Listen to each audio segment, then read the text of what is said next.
এমন চিত্র দেখে মনে হতে পারে গ্রাম বাংলার ৮০ কিংবা ৯০ দশকে হারিয়ে যাওয়া এক চিত্র। আমার পেছনে এখানে ব্রহ্মপুত্রের মেন শাখা। আমরা এখন রয়েছি কুড়িগ্রামের রাজীবপুর উপজেলার চরনেওয়াজি। এখানে নৌকা চালক তার পালতোলা নৌকা নিয়ে যাচ্ছে ওই পাশে ঘাটের দিকে, আর এই নৌকায় করে আমরা পার হব চরনেওয়াজির ওই পাশের ঘাটে। গ্রাম বাংলার রূপ বৈচিত্র্যময় প্রকৃতি আসলে কতটা সুন্দর, এমন প্রকৃতি দেখে মনে পড়ে যায় কবি জীবনানন্দ দাশের কথা। নদী তীরবর্তী চরাঞ্চলের প্রকৃতি দেখে সত্যিকার অর্থেই মনটা ভরে যায়। রহিম কাকা এগিয়ে চলছেন একদম বাদাম ক্ষেতের উপর দিয়ে তার খেতে যাওয়ার জন্য। আসলে কতই না সুন্দর, ওপরে নীল আকাশ। বাদাম পাই কেউ যায়? ওগুলো বাদাম হয়ে গেছে না? না না, এটা তুলেনছে দেখি।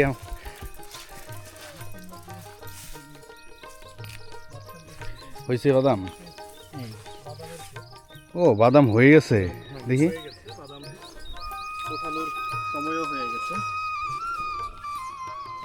বাদাম হয়ে গেছে, বাদাম একদম পরিপক্ক বাদাম।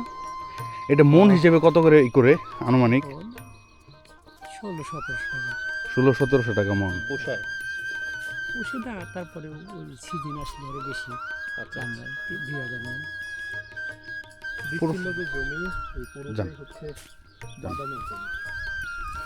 উপরে মেঘলা আকাশ, নিচে। আপনি কি তাহলে এবার বাদামের চাষ করেন নাই? চাষ করছিলাম, কিন্তু হয় নাই তেমন? হয় নাই, তেমন হয় নাই। গাছ কাছি, বাদামের গাছ কাছি। এই যে সামান্য মেশিন আছে। বই তো গো, আপনাদের চরে গরুগুলা স্বাস্থ্য অনেক কম। ওই যে সব গাছ নাই, কত গরু স্বাস্থ্য নেই। এখন কাজের ফাঁকে সকালের খাবার খেয়ে নিচ্ছেন এই জনপদের কৃষকরা, কতই না সুন্দর লাগছে। অন্যদিকে রহিম কাকা আমাদের চরনেওয়াজির আরও ভেতরে প্রবেশ করার জন্য তার পালতোলা নৌকায় নিয়ে যাবে। গৃহিণী তার গবাদি পশুকে সকালবেলা রোদে রুখে দেওয়ার সাথে সাথেই ঘাস কেটে এনে দিয়ে দিচ্ছেন।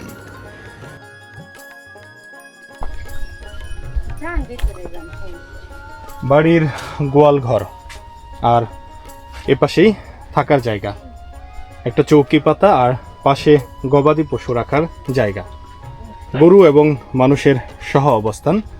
অন্য অন্য চরগুলোর মতো এই চরও লক্ষণীয়। দারুণ একটি জিনিস দেখাই, সামনে অনেকগুলো বোতল, সারিবদ্ধভাবে বোতল রাখা। আমরা কৃষানির সাথে কথা বলে যেটি শুনতে পেলাম, এই বোতলগুলো হচ্ছে চিংড়ি। ৮০ কিংবা ৯০ দশকে জেলেরা মাছ ধরার জন্য বাঁশের তৈরি বাইর ব্যবহার করত, যেটা মাছ ধরার ফাঁদও বলা চলে। এই বাইরের দেখা পেলাম এই জনপদে। বাংলার উত্তর প্রান্তে কুড়িগ্রামের রাজীবপুর উপজেলার সীমান্ত ঘেঁষে অবিরাম বয়ে চলা ব্রহ্মপুত্রের বুকে নিঃশব্দে জন্ম নিয়েছে এক নতুন ভূখণ্ড, চরনেওয়াজি। এ যেন প্রকৃতির আপন খেয়ালে আঁকা এক জীবন্ত ক্যানভাস, যেখানে প্রতিটি সকাল শুরু হয় কুয়াশার ভেজা আলোয়, আর প্রতিটি বিকেল ডুবে যায় সোনালি রোদে। কিন্তু এই সৌন্দর্যের আড়ালেই লুকিয়ে আছে এক অনিশ্চিত বাস্তবতা। নদী ভাঙন, হঠাৎ বন্যা, আর জীবনের প্রতিনিয়ত সংগ্রাম, সব কিছু মিলিয়ে এই জনপদের প্রতিটি মানুষের গল্প যেন এক জীবন্ত উপাখ্যান। এখানে জীবন মানে শুধু বেঁচে থাকা নয়, বরং প্রতিটি দিনকে নতুন করে জয় করার এক নীরব যুদ্ধ। এই চরের মানুষগুলো খুব সাধারণ, অথচ অসাধারণ সাহসী। তাদের হাতে গড়া ফসল, জালে ধরা মাছ, আর মাঠে ছুটে বেড়ানো গবাদি পশু সবই তাদের বেঁচে থাকার একমাত্র অবলম্বন। কিন্তু কখনো কখনো সেই সব স্বপ্ন, সেই সব পরিশ্রম মুহূর্তেই ভেসে যায় উত্তাল ব্রহ্মপুত্রের স্রোতে। তবুও তারা থেমে থাকে না। এই চরের শিশুদের হাসিতে নেই কোনো অভাবের ছাপ, তাদের ছোট স্বপ্নগুলো আকাশ ছোঁয়ার মতোই বড়। দীর্ঘ যাত্রা শেষে আমরা পৌঁছে গেলাম চরনেওয়াজির এপারের এক খেয়াঘাটে নৌকা নোঙ্গর করার সাথে সাথেই যাত্রীরা নেমে যাচ্ছেন তাদের নিত্য প্রয়োজনীয় কাজে, কেউ বা যাচ্ছেন বসত ভিটার দিকে। মানে গরুর কল আছে, গরু পানি হতে পারছি চান। এই পাশে চড়ে আপনারা মূলত কি ধরনের আবাদ করতেছেন আর কি? এই ধরনের আমরা পেঁয়াজ যাচ্ছি, পেঁয়াজ, হ্যাঁ ভুট্টা কাটছি, চাউল দিচ্ছি, চিনা বলছি, তারপর আপনার যে শাক তরকারি দিচ্ছি। আমি ভাই কই যাইতেছেন? ওখানে তাহলে তো আপনার এখান থেকে অনেক হাঁটতে হবো। অনেক ওখানে লাউ শাক আছে, আর তারপরে আপনার এই লাউ পালং শাক বলছি, মানে শাকসবজির আবাদ করছি। তাই ওখানে কোনো বাহর বাড়ি করেন নাই? হ্যাঁ কোনো বাহর বাড়ি করেন নাই? বাউর বাড়ি, হ্যাঁ হ্যাঁ বাউর বাড়ি তো এই পাশে আছে উষায়, কিন্তু আগামী করবো তাই আগামী করবো বাউর বাড়ি আছে ঘর দিলাম। এ পাশে যেতে মঞ্জুরুল ভাইরে চিনেন? মঞ্জুল ভাই, হ্যাঁ হ্যাঁ চিনি।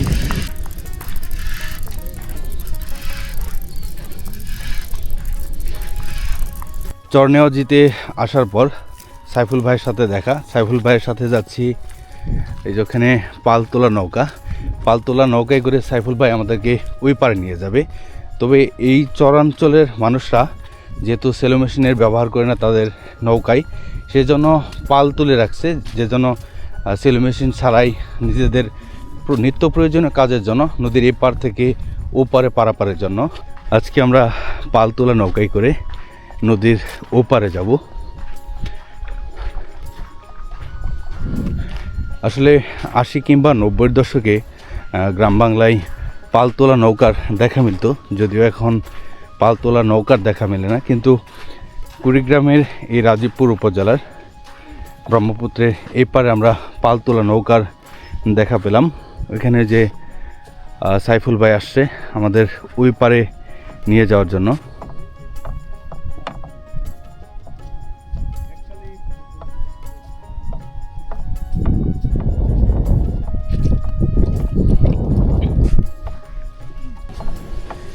ব্রহ্মপুত্রের বুকের উপর দিয়ে ভেসে আসা হিমেল শান্ত হওয়া একদম শরীরে লাগার সাথে সাথেই মনটা যেমন ভরে যাচ্ছে, তেমনি শরীরটা একদম শান্ত হয়ে যাচ্ছে।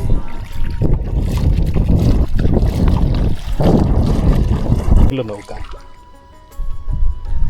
সাইফুল ভাই পাল উঠিয়ে দিল, এদিক থেকে বাতাস বইছে, আমরা যাচ্ছি ওপারের জনপদের দিকে। কি এক সুন্দর সিস্টেম, পাল তোলা নৌকায় লাগে না বৈঠার কাজ, সামনে পাল উঠানো আর সেই পালে যখন বাতাস লাগছে সেই বাতাসের যে শক্তি, সেই শক্তি দিয়ে বয়ে যাচ্ছে নৌকা।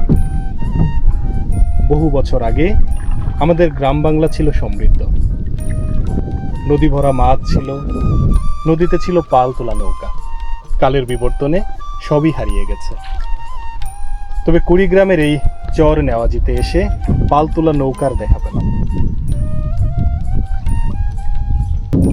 দূর থেকে যখন পাল তোলা নৌকার দেখা পেলাম তখন লুক সামলাতে পারলাম না, উঠে পড়লাম নৌকায়। বাতাসের গতিতে ছুটে চলছে নৌকা, সামনে পাল উঠছে আর এপাশে বৈঠা ধরে রেখেছে আমাদের সাইফুল ভাই। সত্যি পাল তোলা নৌকার দেখা পেয়ে মনে হলো এক মুহূর্তের জন্য ফিরে গেছে সেই হারানো গ্রাম বাংলায়, হারানো শৈশবে। সত্যি আমাদের গ্রাম বাংলার রূপের বর্ণনা করে ফুল পাওয়া যাবে না। সত্যি এক নান্দনিক দৃশ্য।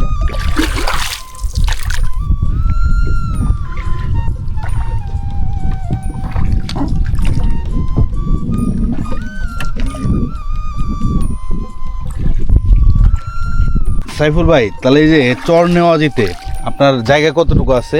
তুমি মনে করেন যে 150 বিঘা জমি আছে এই চর অঞ্চলের মধ্যে, আর এই চরে আছে শিকারপুর চরে আছে, তারপরে আপনার তারাবার চরে আছে। এই চরে কি ধরনের ফসলের আবাদ সবচেয়ে বেশি হয়? ভুট্টা বেশি হয়, চিনা হয়, তারপরে আপনার পেঁয়াজের আবাদ হয়, আর এই কাউন হয়, এই ধরনের আবাদ হয়। আপনার জমি জমা কি এখনো নদীতে আছে? হ্যাঁ, এখনো নদীতে আছে। আমরা আপনার সাথে গল্প করতে করতে যেটি শুনলাম যে আপনাদের বাড়ি ঘর আগে ছিল এই হ্যাঁ, নদীর পাড়ে। নদীর পাড়ে। এটা কি নদী ভাঙনের কবলে পড়ে ভেঙে গেছে? নদী ভাঙনের কবলে পড়ে ভেঙে গেছে। এখন কোথায় আছে? এখন ওই যে চরনদী দিয়ারা হাই স্কুলে গেলে একটু জায়গা কিনে নিয়ে আবার তো চরে আসবেন? আবার চরে আসবো। হ্যাঁ, এই বন্যার পরেই আসবো। আচ্ছা, এটা তো হচ্ছে ব্রহ্মপুত্রের মেন শাখা। মেন শাখা। এইটাতে এখন কি ধরনের মাছ পাওয়া যায়? এইখানে আপনার সিজনে ইলিশ পাওয়া যায়, আইর মাছ পাওয়া যায়, তারপরে চিংড়ি মাছ পাওয়া যায়, ওই গলদা চিংড়ি নাকি দেশি চিংড়িগুলা? দেশি চিংড়িগুলা। আচ্ছা আচ্ছা। এই ধরনের মাছ। এই পাশে আইসা পালতোলা নৌকা আমাদের গ্রাম বাংলার এক ঐতিহ্য, যেটা 80 কিংবা 90-এর দশকে সবচেয়ে বেশি ব্যবহার হতো, কিন্তু এখন আধুনিকতার কারণে সেভাবে এটি দেখতেই পাওয়া যায় না। নদী তীরবর্তী চরাঞ্চলের মানুষদের একমাত্র বাহন ছিল এই পালতোলা নৌকা। যখন ছিল না কোনো আধুনিক যুগের অবকাশ, ছিল না কোনো যন্ত্রাংশ, অর্থাৎ সেলু মেশিন কিংবা অন্য কোনো ধরনের মেশিনের, কিন্তু সেই সময় বৈঠা আর পালতোলা নৌকা দিয়েই চরাঞ্চলের মানুষরা এক জায়গা থেকে অন্য এক জায়গায় তারা তাদের নিত্য প্রয়োজনীয় কাজের জন্য যাতায়াত করত। কতই না সুন্দর লাগছে। ব্রহ্মপুত্রের এক পাড় ধরে সাইফুল ভাই তার পালতোলা নৌকা নিয়ে এগিয়ে চলছে ওই পাশে ঘাটে যাওয়ার জন্য।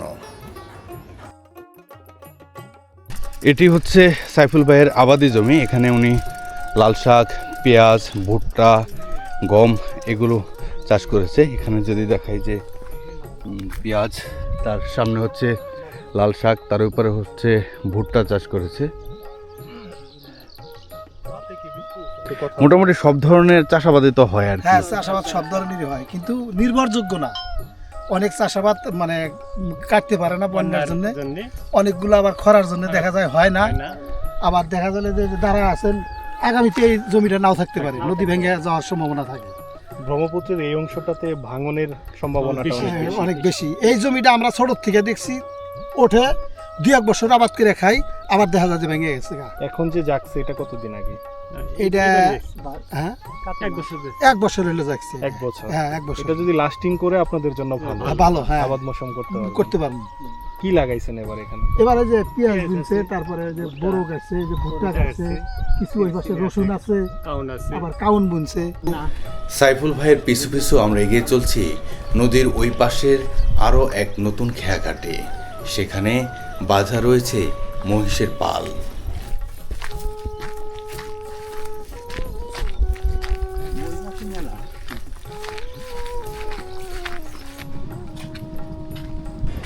হঠাৎ করে রৌদ্রোজ্জ্বল দুপুরের আবহাওয়া পরিবর্তন হয়ে গেল।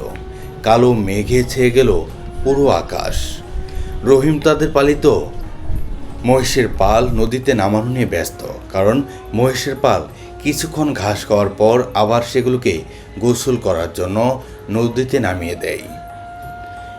আসলে নদী তীরবর্তী চরাঞ্চলের মানুষরা কতটা সাদামাটা আর সংগ্রামী জীবনযাপন করে সেটা কেবলমাত্র চরাঞ্চলের মানুষদের কাছে গেলেই বোঝা যায়।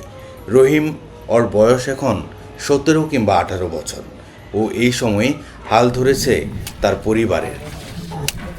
নদী তীরবর্তী চরাঞ্চলের মানুষদের আয় উপার্জনের তার মধ্যে একটি রয়েছে গবাদি পশুপালন, অন্যতম রয়েছে আবাদি ফসল এবং নদী থেকে মৎস্য শিকার।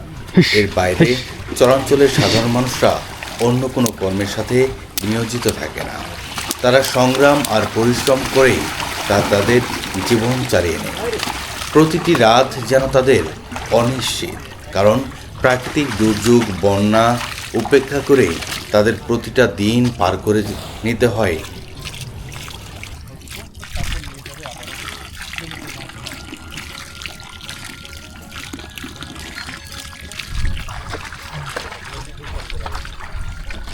নদে এসেছে মহিষের পাল। মূলত এই পালে মহিষের সংখ্যা 200-রও অধিক। তবে এখানে মহিষ আছে 20টির মতো। বাকি মহিষগুলো চরের অন্য প্রান্তে ঘাস খাচ্ছে। এই পালটাকে নিয়ন্ত্রণ করে 4-5 জন রাখাল, যারা 24 ঘন্টা এই মহিষগুলোর রক্ষণাবেক্ষণের কাজে ব্যস্ত। চরের অন্য প্রান্তে তারা তাঁবু গেড়েছে, সেখানে মহিষগুলোকে নিয়ে তারা রাত্রি যাপন করে। রান্নাবান্না থেকে শুরু করে সব কিছুই তাদের এই ছোট্ট তাঁবু ঘরে। আমরা পরবর্তী ভিডিওতে চেষ্টা করব সেই তাঁবু ঘরে থেকে মহিষের পালে যে রাখালেরা থাকে, মহিষের পাল রক্ষণাবেক্ষণের কাজে, তাদের সাথে তাদের জীবনচিত্র দেখাতে। অবশ্যই পরবর্তী কোনো ভিডিওতে আমরা সেই জিনিসটি সামনে তুলে নিয়ে আসব। কারণ দলছুট মহিষ কখন এসে গোটা দেয়। হ্যাঁ, গোসল শেষে এখন মহিষ উঠে যাচ্ছে মাঠে ঘাস খাওয়ার জন্য। এটাই হচ্ছে এই পাশে ব্রহ্মপুত্র নদ, আর ব্রহ্মপুত্র নদে গোসল শেষ করে এখন মাঠের দিকে যাচ্ছে মহিষগুলো। বাসার দিকে, বাসা বলতে তার যে তাঁবু ঘর, গরুর পাল, তার পাশে ছাগল, নানা ধরনের গবাদি পশু ঘাস খাচ্ছে এই বিস্তীর্ণ তৃণভূমিতে। যতদূর চোখ যায় ফসলি মাঠ, সবুজ ঘাস, এক পাশে নদী আর অন্য পাশে সুন্দর বসতি। তার ওই মাঝে এক মহিষের পাল সামনে রেখে কথা বলছি। তুমি কি সারাদিন এই মহিষগুলাকে দেখো? হ্যাঁ এভাবে ঘাস খাওয়াও? হ্যাঁ আমরা দেখলাম একটু আগে মহিষগুলা গোসল করলো নদীতে। হ্যাঁ, নদীতে ঘাস খাওয়াই, ফের নদীতে নিয়ে গোসল করাই প্রতিদিনই? প্রতিদিনই। বাড়িতে ফিরবা কখন? বাড়িতে ফিরবো 5টার দিক। 5টা। আসছো কয়টার দিকে? আসছি হলো 10টা-11টার দিক। তার মানে সকাল সকাল আসতো, সারাদিন হ্যাঁ। ঘাস খাওয়াবা, আবার নিয়ে যাবা। হ্যাঁ, নিয়ে মহিষ কি যাবো। পানি খায় না সারাদিন? হ্যাঁ, পানি খাই, যে দিনে 2বার নামাই, যে পানি একটা কি সময় নদীতেই নামাইলাম। খায়? হ্যাঁ, এখন তো পানি দেখলাম ঘোলা পানি। ওবি খায়।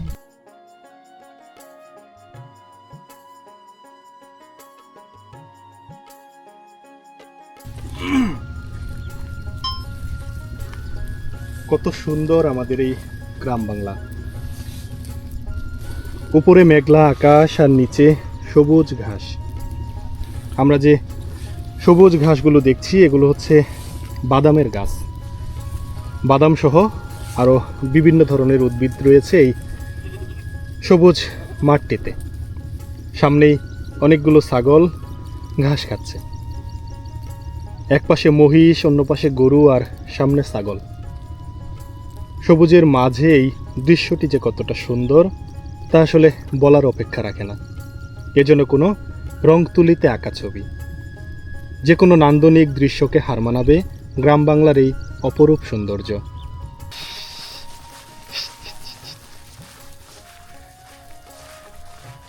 আনলেন? ও, এটা কি ধান? কি জাতের নাম কি? না, আমি বড়। হ্যাঁ হ্যাঁ, এটা তো সাদা সাদা চাউলই না? চাউল সাদা। গাঞ্জা ধানের কি এটা? আচ্ছা, গাঞ্জাটা মানে একদম লাল হয়, তাই না?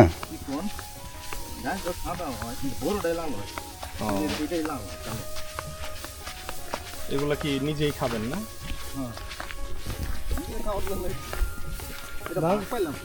ও, ক্ষেতের ভাগ।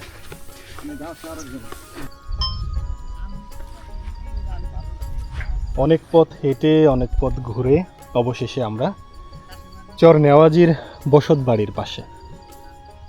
সামনে যে বাড়িঘরগুলো এগুলোই হচ্ছে চর নেওয়াজির মূল জনপদ। এখান থেকেই শুরু। পাশে সবুজ ঘাস খাচ্ছে গরু, আর উপরে কালো মেঘ। তারই নিচে ছবির মতো সুন্দর এক জনপদ। নেই বড় কোনো গাছের অস্তিত্ব। ছোট ছোট গাছপালা, কলা গাছ, বিভিন্ন ধরনের সবজির মাচা, এই মিলেই সুন্দর। আমরা প্রবেশ করার চেষ্টা করছি চরনেওয়াজির প্রথম বসত ভিটাই। কতই না সুন্দর যে এখানে 3টি ঘর রয়েছে। প্রত্যেকটা ঘর সন বা কাঁসা দ্বারা নির্মিত। উপরের চালটাও সন বা কাঁসা দ্বারা। এখন দুপুরের সময়, আর সেজন্য চরাঞ্চলের বাড়িঘরগুলোতে গেলে সেভাবে মানুষের দেখা পাওয়া যাবে না, কারণ দুপুরের সময় তারা তাদের নিজেদের কাজে ব্যস্ত থাকে। এটি হচ্ছে গোয়াল ঘর। আসলে কতটা সুন্দর লাগছে সেটা হয়তো ভাষায় প্রকাশ করতে পারবো না, কারণ দেখে মনে হচ্ছে যে কোনো এক রং তুলির চিত্রশিল্পী ছবির মতো করে এঁকে রেখেছে। একসময় সমৃদ্ধ ছিল এই জনপদ। এখানে ছিল বাজার, এখানে ছিল উচ্চ মাধ্যমিক বিদ্যালয়। হ্যাঁ, নদী ভাঙনের ভয়াল গ্রাসে সবই হারিয়েছে। তেমনি এক এই চরের বাসিন্দার সাথে আমরা কথা বলবো। ভাইজান কেমন আছেন? আছি, ভালো আছি। একটা সময় তো আপনাদের বাড়িও এখানেই ছিল, হ্যাঁ, এখানেই ছিল, নদী ভাঙনের পরে চলে গেছেন। চলে গেছি আমরা 88 বন্যায় এখানে। আপনাদের জমি জমা এখনো তো এই চরেই? হ্যাঁ, এই যে এগুলো আমাদের জমি, এই যে মশলা আপনাদের জমি। আপনাদের বাড়িটা কোথায় ছিল এখানে? আমাদের বাড়ি যে বললো তো এই যে একটু পশ্চিম পাশে। একটু পশ্চিমে ছিল না? এখন তো মাঝে মধ্যে আসেন? হ্যাঁ, জমি মাত্র জমা এই দেখতে। আসি, জমি জমা আছে, ফসল আছে। এই চরের মানুষ আসলে নদী ভাঙনের পরেও এখন কেমন আছে? আছে নানা দুঃখ কষ্টের মধ্যে দিয়েই, তারপরেও যতটুকু আছে ভালোই আছে। ভালোই। হঠাৎ করে আমাদের হাঁটার গতি বেড়ে গেল, কারণ আকাশ মেঘলা। একদম চৈত্র মাসের শেষের দিকে হঠাৎ করেই বৃষ্টি পড়তে শুরু করেছে, আর সেই জন্য আমাদের একটি নিরাপদ আশ্রয়ে যাওয়ার জন্য আমরা সামনে বসত বাড়ির দিকে দ্রুত এগিয়ে যাওয়ার চেষ্টা করছি।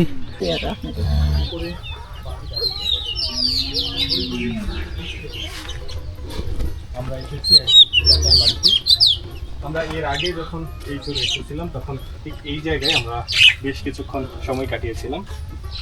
চাচা এখন বাড়িতে নেই। চরের বেশিরভাগ বাড়ির মানুষেরাই এখন মাঠে বিভিন্ন কাজে ব্যস্ত। কেউ পেঁয়াজ উঠাচ্ছে, কেউ ভুট্টা, আবার কেউ বা বাদাম। কারোরই আসলে বাড়ি থাকার মতো সময় নেই। আছে গবাদি পশু, আর এই যে সামনে এগুলো হচ্ছে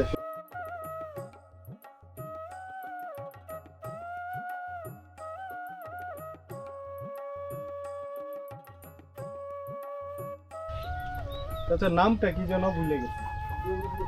রফিকুল ইসলাম। এখন ভোর দুপুরবেলা, আর রোদের কোনো দেখা নেই। একদম পুরোটা আকাশ কালো মেঘে ঢেকে গেছে। গোয়াল ঘরে গরুগুলোও নেই। এই পাশে গরুর খাবারের জন্য পানি রাখা হয়েছে। গরুগুলো মাঠে ঘাস খাওয়ার জন্য দিয়ে এসেছে। আসলে এখানকার চরাঞ্চলের বাড়িঘর কতটা সাদামাটা যদি দেখে। এটা হচ্ছে তাদের গোয়াল ঘরের ভিতরে অবস্থান, আর এটি হচ্ছে তাদের রান্নাঘর। দিনের 3 বেলা খাবার রান্না হয় এখানেই। আর নিচে রাখা রয়েছে নিজেদের উৎপাদিত রসুন। আর এটি হচ্ছে একটি পেঁপে গাছ, মাশাআল্লাহ অনেক পেঁপে ধরেছে।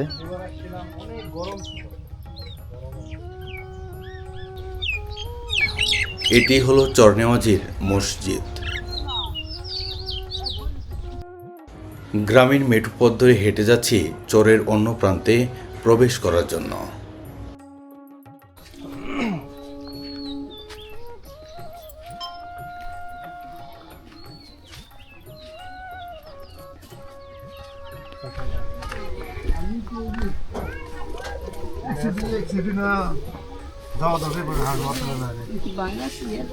না না বুঝবো না। শাক কি হাটে নিবেন না? আসসালামু আলাইকুম।